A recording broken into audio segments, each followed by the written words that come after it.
Hey, missionaries. I want to ask, have thoughts like these ever gone through your mind? I'm giving my life to serve God, but somehow it feels like it's never enough. If I'm being honest, I don't feel like I'm enough. Maybe you compare yourself to other missionaries and you think, well, they're over there thriving, so why am I struggling just to stay afloat? And beneath all of these thoughts, all of this doubt, is this hot brewing feeling of shame. So you hide it. You keep showing up and smiling and working and producing, even when your soul feels empty. Or maybe it's not just ministry. Maybe it's your teammates, your marriage, your kids, your supporters, and you tell yourself, good missionaries don't feel this way. But what if they do? What if the shame, the exhaustion, even the doubts aren't signs of failure, but they're invitations to be seen, to be known, and to be loved right where you are? Today we're talking with Dr. Curt Thompson, psychiatrist, author, and one of the most trusted voices on finding freedom from shame. And he's going to help us understand why our brains and our spirits were never meant to sit in shame and suffer alone. And how God meets us, not just in our successes, but in our shared humanity. So if shame's been telling you to hide, come as you are. But just know that after this conversation, you may leave a little bit different. Here we go. Curt, I'm so grateful you joined us today. Thank you for being on the podcast. Stephanie, it's a real joy, and a real joy not just to be with you, but to be with all those missionaries who are listening. And again, as we say sometimes, it's really quite humbling to be in the room with other Jesus followers who are working so hard, and just really, it's very humbling and really grateful to be with you. So thanks for inviting me.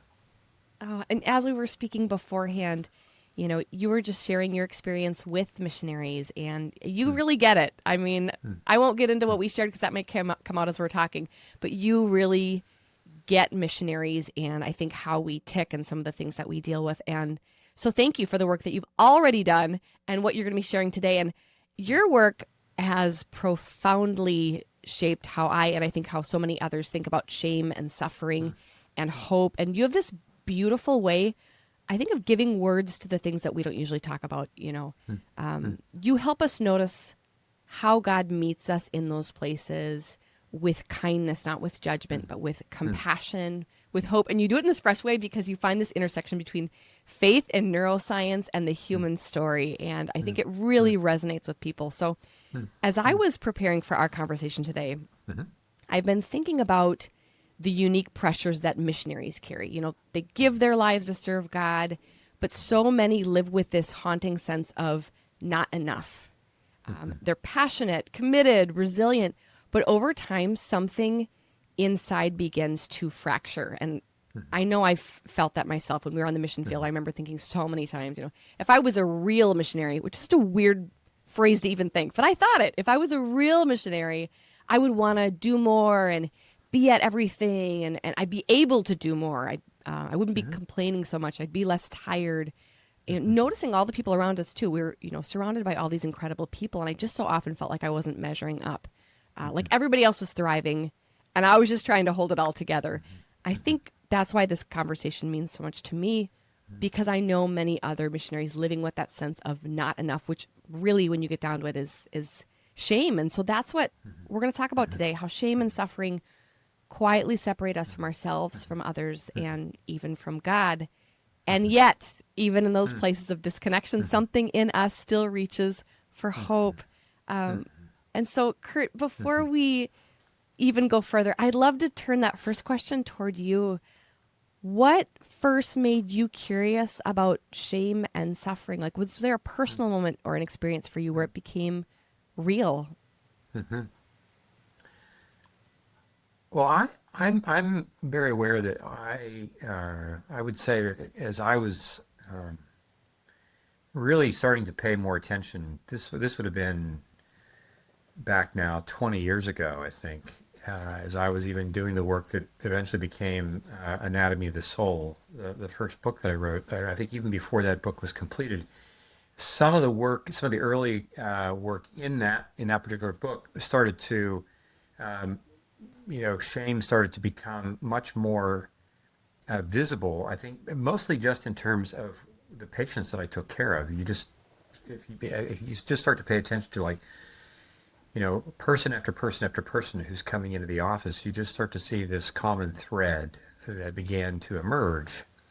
And I don't, I can't speak to a particular moment in time when it became, kind of crystallized for me, where I became aware of that.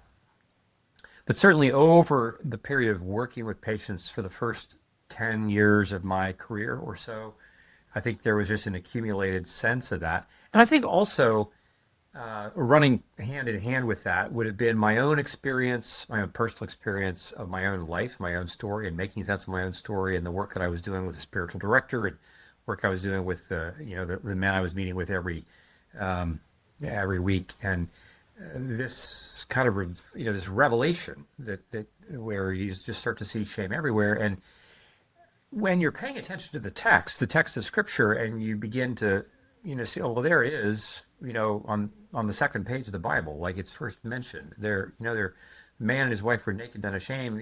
You're like, why do the Hebrews need to use this word? And then you start to become aware of the data, like the neuroscientific data of, like, when shame begins to emerge in our neurodevelopment. No, as early as 15 to 18 months of age, long before we have language. It's early Wow. developmentally. It's early anthropologically in the biblical story of human beings. And then once you see it everywhere. And you don't just see its ubiquity, but you also see its subtlety, you see its persistence, you see its way in which evil is wielding it. And typically, it most frequently wields it not in some obvious, heavy-handed way, although those things happen all the time as well. But it's mostly in the privacy and silence of the things that I tell myself about myself. And those thoughts can become so automatic that they stop being thoughts. They're just sensations and felt perceptions of things. And the messaging is kind of like watching a powerful film, most of which is not the dialogue, most of which it's the sound and the visual encounter that you have. And so that's what was going on for me at the time. And I was aware that, goodness, we just written this book on neuroscience and spiritual formation, and this notion of, like, God is moving us toward integration and toward wholeness and so forth. This is what the gospel is all about. And then you get, like, well, what is it that really is keeping that from happening? What's kind of what's the beginning of that? And then you see, oh, this is what evil does in using shame to prevent all that from happening. That's kind of where that came. And again, once you start to pay attention to it, it starts to show up everywhere you're looking. Yeah. Okay. 15 to 18 months is when we start experiencing shame for the first time. Right. Although, obviously in that developmental stage, we don't have the sense that a toddler or, a youngster at that age has prefrontal cortical development whereby which they would be aware that that's what is happening. But you see it in film footage. You would see it with children that they begin to turn away from. There's this physiological response that is the evidence, because that's what shame primarily is. It is first and foremost a neurophysiological event. It's not first and foremost a thing that I think. It's not an abstraction. It's a thing that I feel. I sense in my chest, in my face, in my hands, and this. And then I tell a story very quickly that explains what this is about. Right? I didn't do well enough on the test because I'm not smart enough. Right? There is this cognitive element that eventually kind of emerges with this, and these are the cognitive elements that show up eventually in family systems and so forth and so on. And I would dare say that this is, remember, evil is parasitic. It doesn't exist. It doesn't have any job to do unless there is something beautiful and good in the world off of which it can join and then parasitically try to disintegrate. So there's no story about the snake before the garden. We first have to have beauty and goodness, and then the snake shows up and parasitically kind of joins in on this mission. And the whole notion is that God has this mission. of creating beauty and goodness in the world. That mission has not changed from the first 2 chapters of Genesis. That is still his mission, to turn us into people who can get ready for and tolerate the heaven that is coming in its fullness. That has not changed. Evil's intention is to do the very opposite, is to disintegrate, to deconstruct all that we are. And so even when we want then to respond to the gospel, when God comes in his fullness in Jesus, our response even to that, evil is not about to go quietly into the night. And so even as we talk about the work of missionaries, for instance, there's no good thing that we do for which shame is not going to want to try to attach itself. So, I want to do a good thing, and the first thing that happens is I worry I'm not going to do this well enough. Yeah. And there's an infinite array of ways in which we then begin to attach the notion of benchmark, whether that's number of people that we've shared the gospel with, whether that's the number of conversions that we can list so that we can send this to our donors, so our donors can say we're getting the job done. Interestingly enough, you read the Gospels, there's not a single place where there is an account of Jesus saying, and I'm going to be checking your numbers once a month. He's not asking the disciples, in fact, to do anything different than God was asking the first man and wife to do. As you go, preach the gospel, baptizing all those new believers, right? It's not just it's as you go about living your life. And for some people that is going to be, I'm going to go and do this thing, but what I'm really doing is reflecting the glory. I'm bearing witness to what is happening for me. I'm living with those people, loving those people, allowing those people to love me, and so forth and so on. But evil is aware that anytime this good thing is happening, it will do everything it can, even in the name of the gospel, to have me entering dominantly into a judging posture toward the world, including my own work as a missionary. And if I am the mission board president and director, I also am, I'm now worried about, are we meeting our quota? Are we meeting our criteria? Are we doing the things that we want to do? We want to preach the gospel.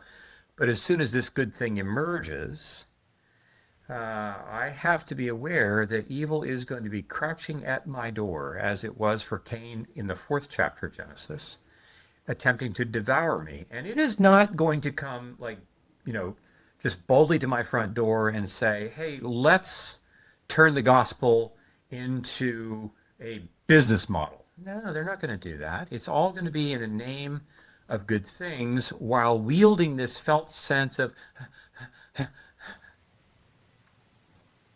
and it's so subtle that I'm often, not just as the missionaries, but as those who are upstream from that.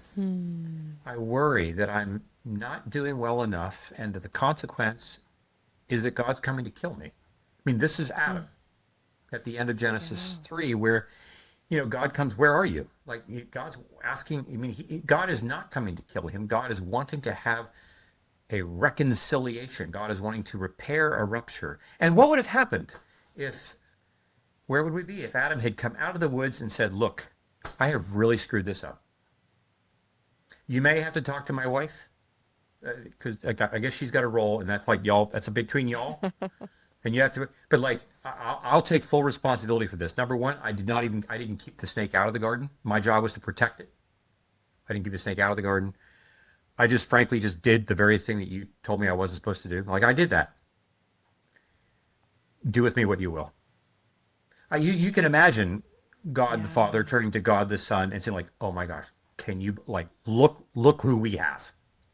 A husband who is actually willing to take responsibility for his actions and not blame his wife. Can you believe it? What a guy. But we don't get that. We get a man who is afraid. And then, as we saw, and then what do we have? 1 chapter later, we have Cain and Abel having this conflict. And, we tell people, you have a story of sibling rivalry here. which is a story of envy, and it's a story of shame run amok for Cain. And it looks like, oh, this is a story of Cain and Abel. But the writers of the Hebrew Bible are just so brilliant because we think, oh, this is primarily about Cain and Abel. But as we say, sibling rivalry is not about siblings, it's about parents. What Cain and Abel are working out is their parents' unfinished business. This is about all of Adam's lording it over Eve and Eve's desire or devouring of Adam. And this is what gets worked out. It gets worked out in this generation, and then the next generation, and then the next generation. Mm-hmm. And so in some respects, as we also would like to say, just remember that there's no system in the world, no organization in the world that is not modeled after the family. The Postal Service, the law practice, the school, the mission board. And so everybody is playing a role. If you're at the top of the heap, you are the mom or the dad. And if you're like the next in line, like you're the firstborn or the secondborn or the thirdborn, and then you're all these kids, we've got all these cousins and so forth and so on.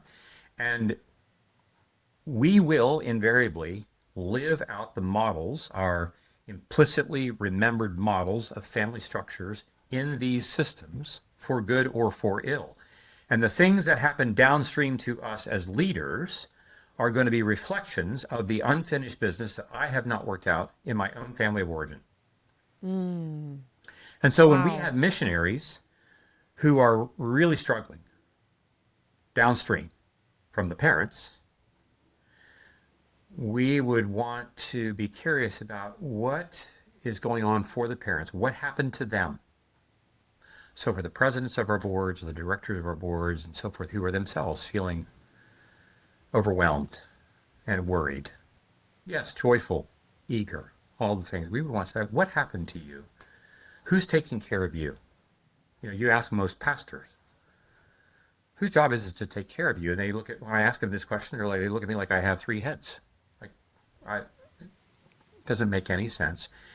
And this is the thing, that the antidote for shame is not giving people more information in which we just say, here's the reasons you don't have to be ashamed. The answer to shame is presence and a willing to be vulnerable with the reality of the world as it is. For Adam to come and say to God, I've screwed this up. And for Adam to wait long enough not to leave the room so that he can allow God to cover him in his shame. But he wouldn't do that. No. And we need to have spaces where I can come vulnerably, in which I can tell you what's true about my life, and where you can cover my shame. Which is what God does for Adam and Eve when they're exiled, right? He gives them skins, right? He covers them. Yeah. This is our work as human beings. This is what Jesus does. He comes and he is naked with us, and at the same time, he covers our shame. Wow. And then pulls us through death and then into resurrection and ascension, which is what we're then asked to do. But I can't do this as a missionary if I don't have people upstream who are doing this for me. Like it is not materially possible in the world. And I can almost hear missionaries listening to going yes, Curt, that is my problem right now. I don't know what to do with the shame that I feel. And I want to get to that, because we always love to wrap things up by giving people things that they can actually do, because it can feel overwhelming. I don't know what to do with all this. And I'd love to just even, there's two questions that are coming to mind. I'll start with the first one. Curt, have you ever encountered someone who has not experienced shame, or is it just a part of everyone's story, but to different degrees? Well, it's kind of like asking, have you ever encountered somebody who's never had an inflammatory response in their life? Okay. Again, this is how, remember, shame in and of itself is not, it in and of itself is not the problem, right? It's kind of like the inflammatory response in the body is not the problem. It is a signal that is telling us something. It's trying to get our attention to something. Our problem is how we respond to it. Yeah. And everybody has the inflammatory response of shame. It's an inbuilt signaling part. This is part of the inbuilt part of the creation. This is what they experience, because it's already it's God's attempt to say, get your attention about this thing, pay attention to this. And so I don't know of anybody who does not have this experience. What we have very little experience or practice with is to have shame and then to have enough encounter with someone else who sees it within us and says, wait, what do I see? What's happening? I don't want to tell you. I'm going to look away from you. And you say, I see you're looking away from me. I'm not going anywhere. I'm I just want to be present. What's happening for you? And it's in this space that we invite our shame into the room in order for it to be recognized and healed, not condemned, in order for us then, perhaps, Adam needed to repent. Adam had to correct his behavior. But I can't do that simply by forcing my behavior to change if I have not addressed directly the neurophysiologic encounter with shame that I've had at the same time. And speaking of that, could you explain a little bit more how shame works? I know I heard an analogy you used about a standard transmission that I thought was so good. Yeah.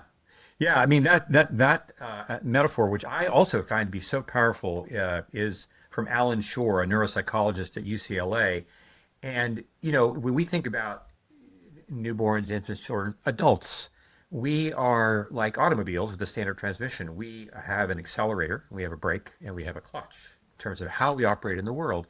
And typically we are in go mode. You think about a little child, they're either asleep or they're going, right? They're just moving. And we find first gear, second gear, third gear, and so forth. And there are times though when, we just go, go, go, go. But then there comes a point in time when we want to say no. We have to say no to the 15 or 18 or 24-month-old. We have to say no in some way. We have to apply a brake. The question is not, do we need to brake? The question is, how do we do that? And there are all kinds of ways in which, we would say that God's no to us, the tree of the knowledge of good and evil to which he says no, is as important an element of our being loved as is his yes. And when we say no, the question is not just that we do it, but how do we do it? And so Shore likes to describe, look, when you have to slow the engine down, when you have to slow the car down, we take the foot off the accelerator. That's our sympathetic drive system that is going. And we begin to apply the parasympathetic system. It's the braking system. We can do that in the car by seeing the red light from 100 yards away. We take our foot off the gas. We slow down. Easy. We apply the clutch. Everything is great. Oh, we see a child. We say, no, we're not going to play with the electrical outlet. We're going to pick you up and move you over here gently. And they might resist that, but we're going to distract them. It's all well and good. But there may be times when you have to slam on the brakes quickly. Something runs out in front of your car. You have to slam on the brake quickly. Either way, you're decelerating the engine, but in a standard transmission automobile, when the engine decelerates, either gradually or quickly, I have to apply the clutch. Otherwise, the engine itself stops, but it does not stop gently. It stops violently, even if you're just slowing gradually to a halt. And the clutch, in any moment of saying no to another human being, the clutch is the connection of the interpersonal relationship that's helping me do that. Even if from a distance I say no to my toddler who's about to do something that's going to be dangerous, if I quickly move to join my toddler and to say, Daddy was afraid of this, and we know we can slam on the brakes, and if we follow with the clutch soon enough, we don't lose the engine. And so the real question is for our leaders out there, for our missionaries out there, there are plenty of times in which our engine is decelerated, either by virtue of what we do or by virtue of what somebody else does to us. But the question is, in what way am I doing this? If I'm a leader and I'm having to say no to someone, am I applying the clutch in a proper way? What Shore says is that when the clutch is not applied and the engine has this violent reaction, that's the neurophysiology of shame. When we are in go mode, when the parasympathetic system is applied to the sympathetic drive system with no clutch, and we sense the shudder of it.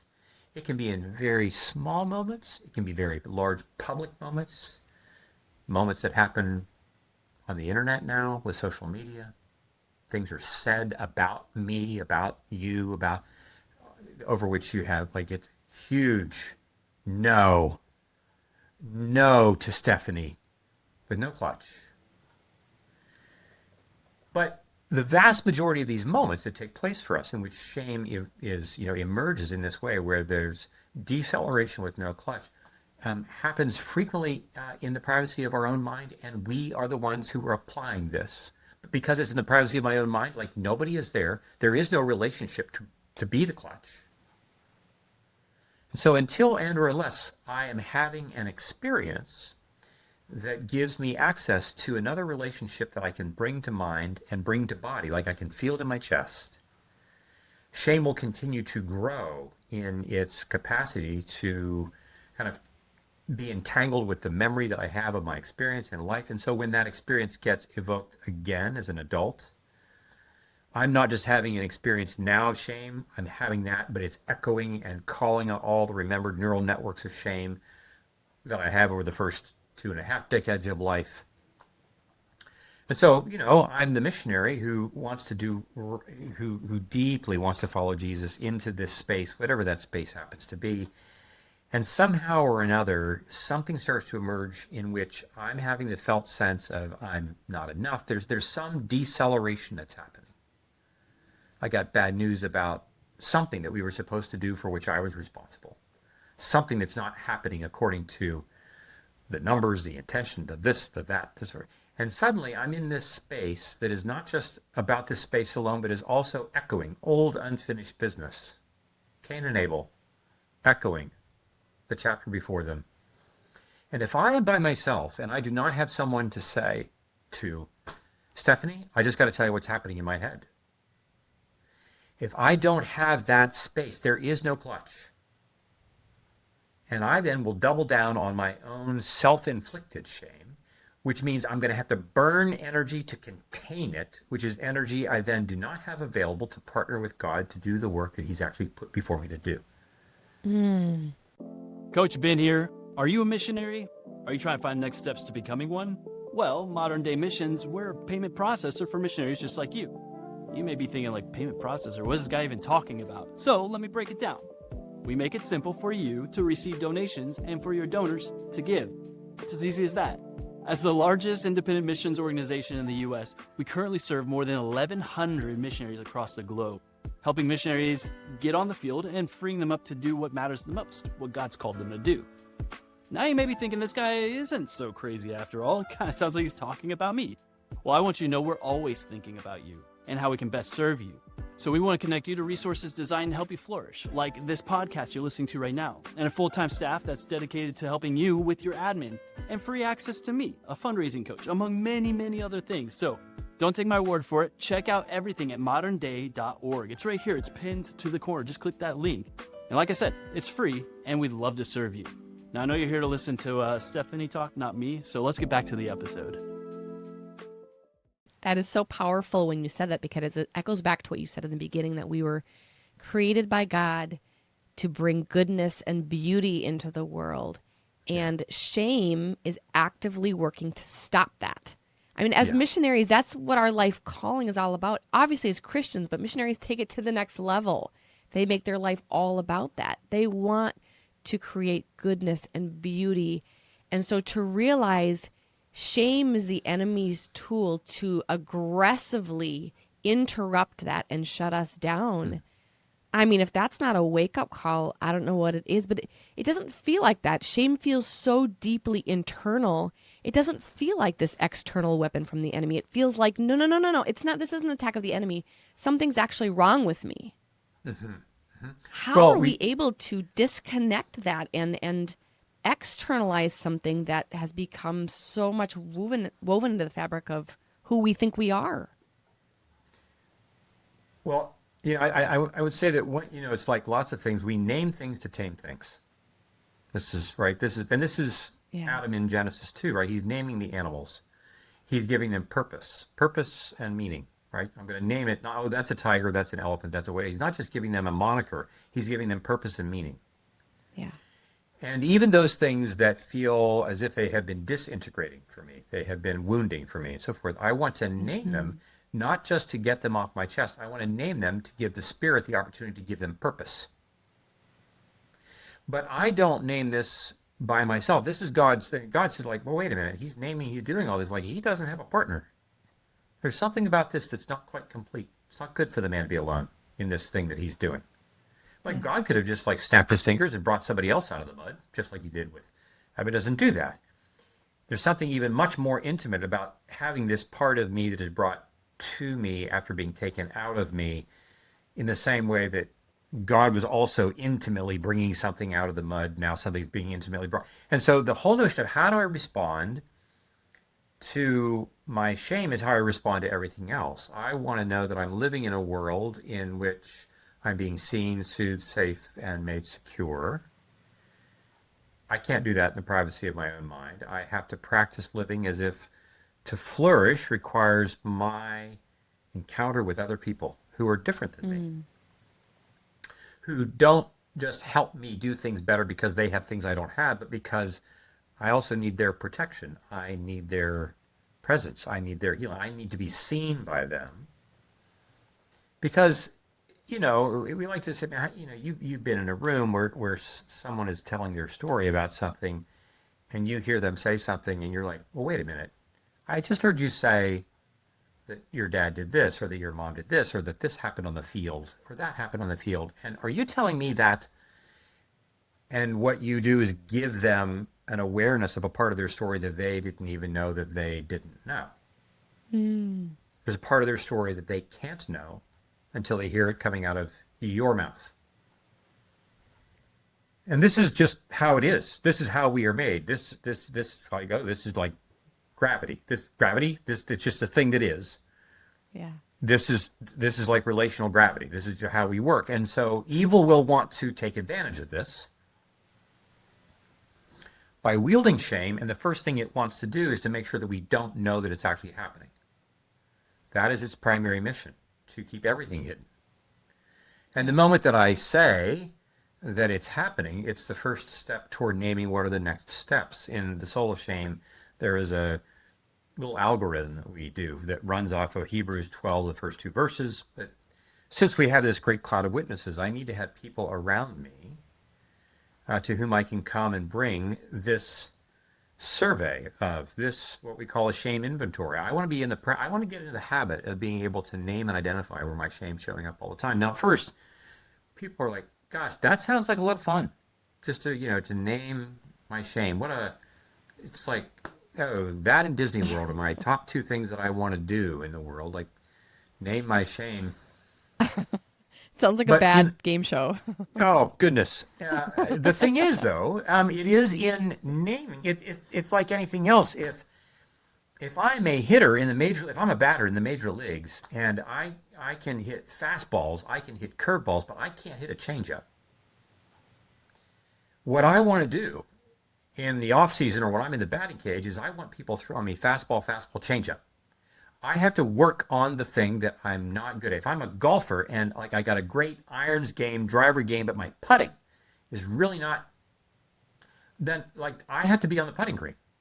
Now, I would much rather not be on the putting green because I'm exposing myself to how bad I feel at the thing that I'm not very good at. But this is the very thing that God is going to do with us. Like, okay, yeah, this is the part of your game that we want to put a little more weight on the bar. Mm-hmm. Shame is this kryptonite for us. And it is that very thing that God then comes to and says, I'm not going to eliminate it from your diet. We're going to help you know how to live with it more and more and more effectively. I want you to learn how to hit the changeup. I want you to become the best putter that you can possibly be. I want you to be unafraid of the things that evil will want to come and tempt you with. And I want to use that very thing as a way for you to be refined into the person that I'm trying to turn you into becoming, so that you're ready for the heaven that gets here when it arrives. I want to ask you a follow-up on that, Curt. I know a word that you've used a lot as you've been talking is disintegrated, and how this is pulling us apart. Can you say a little bit more about that, and then what it looks like to become a person who's more integrated? Yeah.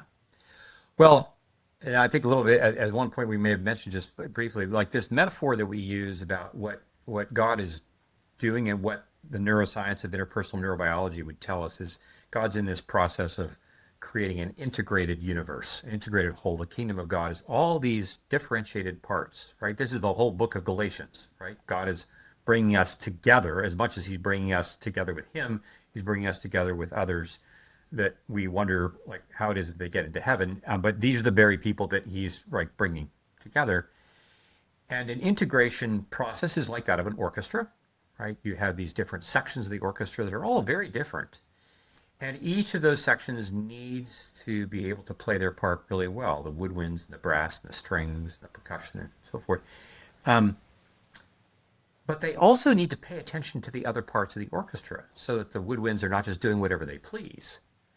And this requires a conductor. And in a human being, the conductor is the middle prefrontal cortex, where all this comes together. But I can't actually conduct very well if I don't go to conductor school, which means growing up and in my organization, I need parents and I need leaders who are paying attention to the parts of me that the part that I play, and how am I then being brought together with others in the organization that are different than me, where we are doing our explicit jobs differently. So we are differentiated, highly developed, and linked together, like organs in a body. Like, there's all kinds of metaphors for this.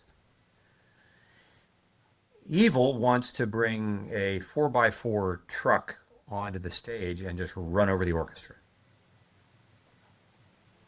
And what the gospel does is Jesus comes as not just the composer, but also the conductor, but also one who has particular skill sets in every single instrument. And he's going to go about picking up each of the sections, healing them,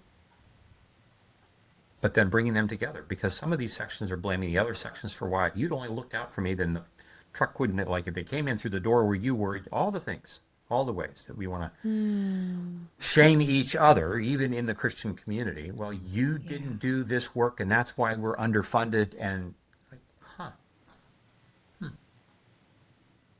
evil doesn't have to do much of anything. Right. And so this notion of integration and disintegration, when we are disintegrated, it means I am disconnected, either by I am not very well differentiated, I'm not really empowered to do the work and the role that I've been asked to do. Lots of reasons why that happens in missionary fields. Or even if I have, I'm not being very effectively linked to the other portions of the organization. And here's the thing. C.S. Lewis, in his book, The Great Divorce, you may be very familiar with this, right? In the opening chapter, he describes hell as a place where people are building their homes further and further apart from each other. And so to be disintegrated means I'm being driven farther and farther and farther away from the leadership, from my colleagues, from this. And what's interesting about this, even from the laws of physics, if you think about it, when you have electrical charge in a system that eventually leads to creating a light, that electrical charge requires there being one side where there's lots of charge, another side where there isn't. There's great differentiation. But they come close enough to be linked, and when they are, the spark jumps, right? This is what light is about. Light is this convergence of very differentiated yet linked parts. And what happens when all those parts move farther and farther and farther apart and flatten out? You have what the cosmologists would call the big freeze, right? So there is a cosmological theory that would indicate that the universe is becoming increasingly disintegrated. And when it flatlines, meaning when all the parts are completely so far apart from each other, and there's no charge differential, and there's no proximity, there is no light. Wow. There is no energy. It's maximally disintegrated. And we would say, oh, this is what hell is about. This is where evil is longing to take us. I just want to be over here with the way we do things my way, with my people, and so forth and so on, without recognizing that my refusing to be linked with people with whom I have great difference means I'm either moving away from them, or we're not willing to be in that proximal where our differences can create light. Wow. Okay, so Curt, what I think I hear you saying is that shame is pushing us away from each other. So there's a disintegration that's happening in the body of Christ, on our missionary teams, in our families. And then there's also an internal disintegration that's happening where the pieces and the parts of us, because we're made up of different pieces and parts. We have these different That's right. aspects to our personality that those are right. also isolating. So we're isolating out here and we're isolating on the inside. Is that right?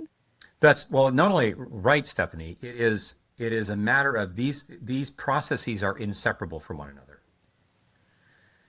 These are not binary things. Oh, this is happening on the inside, and this is happening on that. That's true. But what we're saying is, whatever it is that I'm integration internally for me necessarily requires that I be integrated with others outside of me that are also distinct. I don't. I like. Look, I'm a upper middle aged white dude, and I do not know who I am if I'm not in the room with my African American, Hispanic, Asian men and women. Like I don't know who I am if they're not in the room. I don't fully know who I am unless I'm with those folks. I don't fully know who I am unless I'm in these categories that Paul writes about. There is no male or female. There is no Greek, no Jew. They're like, we have to come together in these places in order for us to be fully known for who we are in God's economy. And within systems, within organizations, I don't know who I fully am as the missionary who's on the field if I'm not coming together in a way in which I'm being seen, so safe, secure by the people who are in charge of this system. So again, it's just like in a family. Yeah.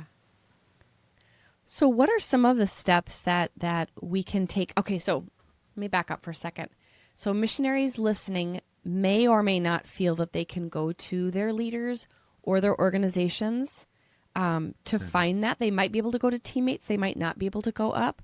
So maybe a first question as we look at that external, those relational types of integration, what are steps that somebody can take when they feel like I maybe don't have access to the people above me to find that seen, safe, secure, soothed? Did I hit them? Yeah, right. Yeah. Okay. Yeah. Well, I mean, I think this is a common question that I get. We get this from patients who are in our room talking to me. Like, here I am, a resource, and they're like, "Well, how am I going to do this?" I'm like, "Well, I think we're doing it right now." And so, one thing I would say is like, "Well, who is one person? Not who is the person even, but who is one person that you can imagine that you would be willing to be in touch with online? You're in Kazakhstan, you don't have access, but you might have access online to someone. Maybe it's somebody who's in your colleague. Who's one person that you're willing to reach out to, and it will necessarily have to be the case. You're going to reach out to somebody and say, I need to talk to somebody about what's actually happening in what, right? That is the first thing. And this is, it's easy, in the West, right? It's easy, like we just say, well, we'll keep praying about it, like, which is a euphemism for, I don't know what to do. So that's what I'm going to tell you what to do. And of course, we want to be deeply immersed in the text. We want to be deeply immersed in the action of prayer. Not just prayer for those people with whom we are working in the field, but prayer for ourselves. That I'm actually able to be receptive to the love of God. So, who is that person? Like, if you're listening to this, then people know you, Stephanie. They've heard you. They'd be like, so it's like email this podcast and invite you to like point them to somebody. Take one step. Yes. And I can just recommend off the top of my head that Vallejo, which I know we mentioned, which is an organization of psychologists, therapists, psychiatrists who have all been in the mission space, who provide counseling and services. I know Thrive they have mentors and coaches and spiritual directors train. There's a ton of organizations out there. It feels so inaccessible when you're on the field, but there's actually way more people out there, I think, than we could even realize. And it can be somebody far outside like that, or God might show you somebody right there on your team, or right there living in the culture as well. You never know. I think but we have to be willing to look outside ourselves. And I think for those of us, as you've mentioned, Curt, shame is so isolating. It says to you, don't talk, don't find somebody. You'll get disqualified. You'll get pulled. bad things will happen. It's like it screams at us, shut up. And so you're saying take a step beyond that and trust that God's got something good for you there. Well, I think, there is the, I'm blanking on the actual, what is it, 147 hours, 157 hours. It's the James Franco film, 127 hours. It's the James Franco film that is the true story of the hiker in the Utah outback who was caught in a slot canyon when his arm became trapped by a boulder that fell. Now, without going into too much detail, the hiker survived, and everybody knows this is a public thing. And this is a guy who truly was trapped. Right? He's trapped. Nobody's coming to help. And at the end, you recognize, as it turns out, he's not trapped. He just has a very hard decision to make, which he eventually did. I won't go into all the detail, but he did. It was painful to imagine, let alone painful to watch, let alone to imagine and so forth. But he survived. But the point being that shame will not just shatter my story, it shatters my capacity to imagine that it would even be possible for this to change. And so our listeners will hear you say, contact somebody, and the story will run, yeah, but if I do, they're not going to be helpful, this is a good idea, and they'll have all the list of reasons why taking that first step is going to be completely unhelpful. This is what evil is counting on. Evil is counting on you not taking the first step. I would say another step is, for what it's worth, in the Soul of Shame, there is this exercise of conducting the shame inventory and then moving to walking through this exercise of Hebrews 12, 1 through 2, gives you concrete things to do that involves Luke 3:22, meditation exercises, but that do require you to do work. Shame is not, you're not just going to simply be delivered from it. Adam would have had to have done the hard work of coming out into the open meadow and saying to God, I've screwed this up. It may mean me coming to terms with ways in which I have contributed to my own shame narrative. I have to do some repenting of what I have done to contribute to this. It's not just a matter of what happened to me, it's what I have been doing to myself. Evil is counting on us assuming that this work is just way too much for us to do. And this is where just taking the first step of allowing someone else to be with us, to give us the first opportunity to breathe a little easier, and then the next, and the next, and the next. We like to say, in the world, and it is also true in the human endeavor, that the most durable artifacts of beauty, take the longest time to create. Snowflakes are gorgeous. They're here and gone in a millisecond. Grand Canyon, completely different story. And this is what we are about. God's mission is not just to make us feel better. His mission is not to just heal our shame. His mission is for us to become objects of beauty and goodness in the world. His mission is not to satisfy the benchmark of how many people are coming to Jesus in the next 3 months. The question is, who on the mission field, who are you becoming in the next 3 months? That's the question. Yes. I would add another question that I've had as a result of reading through all of this and thinking about today. And my question for myself was the other day, what is shame stopping me from doing right now? If I'm created for beauty and goodness in the world, what is shame stopping me from doing? And getting a little angry about it, like a holy, righteous anger. What would I be doing for God if I did not have shame hanging over me? And I didn't really think of myself as somebody who experienced a lot of shame. But when I really dug in and I looked at that not good enough, and I'm like, that's what that is. That's just shame. And so for everybody listening, I would encourage you to ask yourself, what is shame keeping you from doing? And what might be an area in which you have shame, but you didn't realize it. And as Curt, as you were saying, finding somebody who can maybe help you find it and hold that space with you, who's not going to judge you, but who's dealing with their own stuff, and you can walk it through it together. So, Curt, I cannot thank you enough for today. This was so good. Okay. Can I just say? I just want to say something. Yeah. I just want to say something. I am, you know, I just to be explicit that we've named some hard things today, Yeah. and I want to commend you as the host of creating space for us to talk about things that are tender, to talk about them in a way that is hospitable, in a way that is throwing nobody under the bus, in a way that actually doesn't allow shame even to be part of this conversation, even though we're talking about it. It's not something that is going to be in charge of our conversation. And so I'm just really grateful for you and for what you did to create the time that we've just now had. And I just thanks be to God for all that you're doing. Thank you. I really appreciate that, Curt, very much. Yeah, you're welcome. Thank you.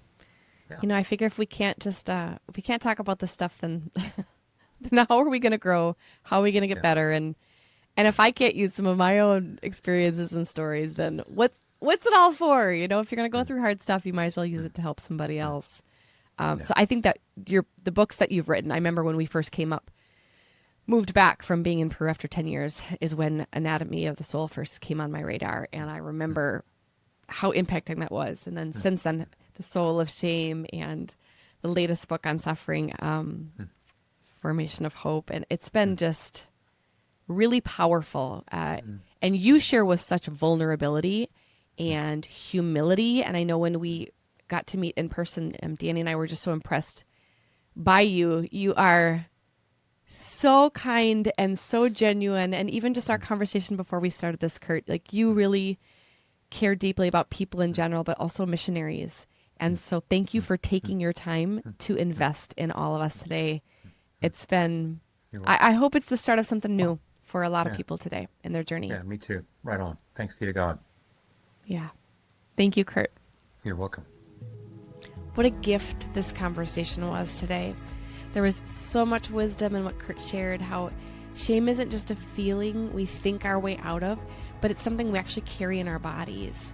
And as people who live in bodies, healing begins when we let ourselves be seen again in safe, connected spaces, our bodies encountering other people in theirs.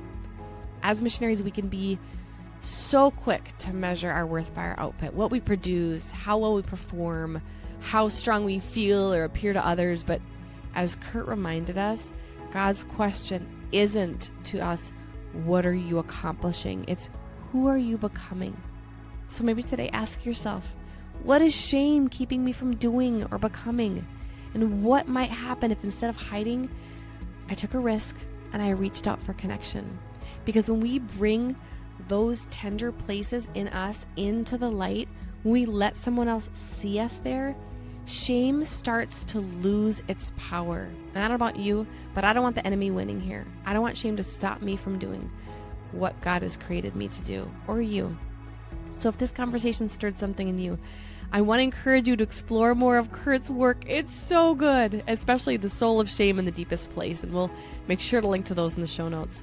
And if this episode encouraged you, share it with another missionary or friend who might need that reminder that they're also not alone, and God wants to do something beautiful in them and through them, just like He is in you. Hey, we're so glad you're part of this community. Make sure to subscribe so you do not miss one of our future episodes. Leave us a comment, or shoot us an email at care@modernday.org. We are glad you're here, where we're all together learning how to be well so we can serve well. See you next time.